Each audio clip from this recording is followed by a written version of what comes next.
Hey guys, how's it going? How to use Instagram Analytics to tailor content for different time zones. So first of all, what you need to do, you need to go ahead and access your Instagram profile. Tap the three alliance menu at the top right, and then select, click right here, the profile icon at the bottom right, and then just click the professional dashboard, and then you're gonna see the insights right here.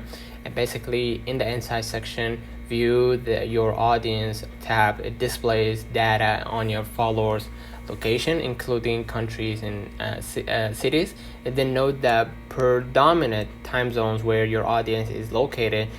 This helps in understanding when to post. Review past posts in their engagement metrics like comment, shares to see which times yield the best results. Plan your posts for the times that align with peak engagement hours in your followers time zone, and then continue monitoring engagement rates after adjusting your posting times. Experiment with different days and hours to find optimal times, and by consistently using these insights right here, you can tailor your content strategy to better suit your audience's preferences across time zones. So that's for now in the comments of this video. Helped you. Don't forget to like and subscribe, turn on the notification bell to receive every video we upload.